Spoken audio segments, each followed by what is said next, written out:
When you have accountability, you also can do other things that you can't do without it, like take risks.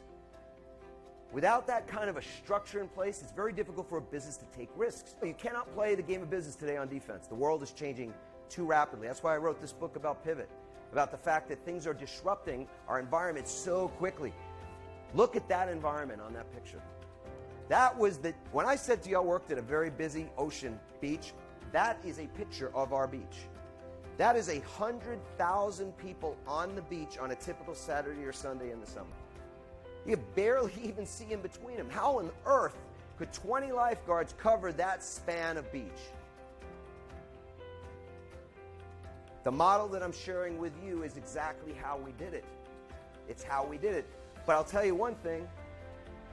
We didn't allow the forces of nature, which were all around us, to dictate what we would do. We got in front of it. We got ahead of it, which is exactly what's happening in the marketplace that's changing so rapidly. Technology advances and things are changing. Things are being disrupted so fast, and so many people are waiting to see what's going to happen next so that they can react to it. If we'd have waited on the beach for the riptides to show up, because they came and went. I'm going to show you some video in a second of what that looks like. They showed up and then they disappeared.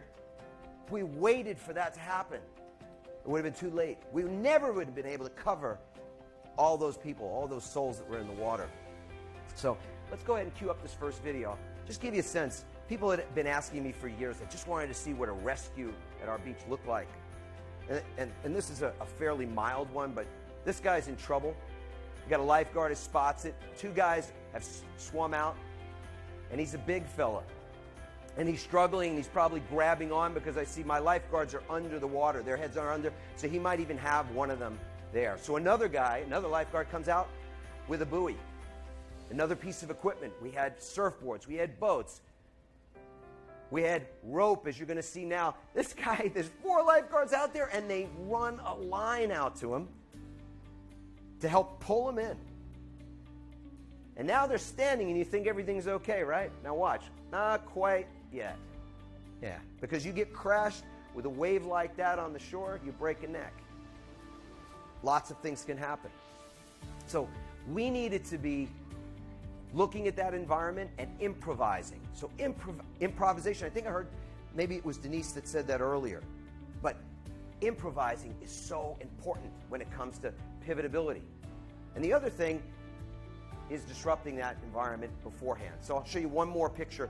So as I said, we would have riptides that we called sucks. And the reason we called them sucks was because what happens is the current would suck out the water. And when it was churning and sucking, the water color would change. So from the lifeguard stand, we could see brown or a darker color water, and we knew right there that one of these rip currents was forming, and somebody was going to go from 3 feet of water where they could stand to 10 feet deep, 20 yards offshore, and they'd be panicking.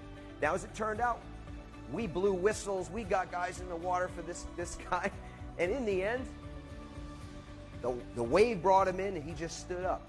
It's like, hey, what are you guys doing here? You know, that's the looking game. But we were there anyway. And so disrupting that environment was so important ahead of waiting for Mother Nature to disrupt the environment or disrupt us.